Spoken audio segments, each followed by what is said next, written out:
2 weeks తర్వాత ఎప్పుడైతే ఓటీటీలోకి వచ్చిందో మా జూనియర్ ఎన్టీఆర్ అన్న ట్వీట్ చేయడం జరిగింది. ట్వీట్ అనేది చాలా ప్రభంజనం సృష్టించింది. ప్రభంజనం సృష్టించడం ద్వారా పబ్లిక్లోకి వెళ్ళిపోయింది. ప్రభుత్వం ద్వారా మాకు అవార్డు కూడా రావడం జరిగింది. అండ్ చాలా చాలా థ్యాంక్స్ సార్ ప్రతి ఒక్కరికి. ఒక గొప్ప నటుడు ఎన్టీఆర్ గారి సినిమాకి ఒక ట్వీట్ అనేది ఒక ప్రభంజనంలాగా యావత్ తెలుగు జాతికి సినిమా దగ్గరైంది. దానికి ఎన్టీఆర్ గారికి హృదయపూర్వక ధన్యవాదాలండి. మన జూనియర్ ఎన్టీఆర్ గారు కానీ అలాగే ఏంటంటే మన సినిమాటోగ్రఫీ మినిస్టర్ కోమటిరెడ్డి గారు అని వీళ్ళందరూ ఏంటంటే ట్వీట్స్ చేయడం వల్ల 18th రోజు ఓటీటీకి వచ్చింది మా సినిమా. తర్వాత ఏంట్రా పుష్ ఇంకా రావాలి కదా, జనాలు చూడాలి కదా అనుకున్నప్పుడు 19th రోజు ఒక మిరాకిల్ జరిగింది.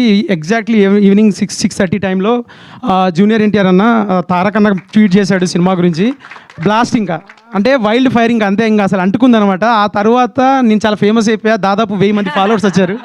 సో అంతా చాలా చాలా థ్యాంక్స్ తారక్ అన్న. మీరు సినిమా చూసి ప్రతి ఒక్కళ్ళ పేర్లు గుర్తుపెట్టుకొని ఆ ట్వీట్ వేయడం అనేది మా లాంటి వాళ్ళకి ఎంత పెద్ద సపోర్ట్, ఎంత పెద్ద హెల్ప్ అనేది నేను ఇప్పటికీ మర్చిపోలేను. నేను ఆ రోడ్ మీద వెళ్తున్నప్పుడల్లా లైక్ మలబార్ గోల్డ్లో మీ యాడ్ చూస్తున్నప్పుడు మీరు కనిపించట్లేదు, నాకు ఒక హోప్ దేవుడు కనిపిస్తున్నాడు. అంత పెద్ద విషయం అది మాకు.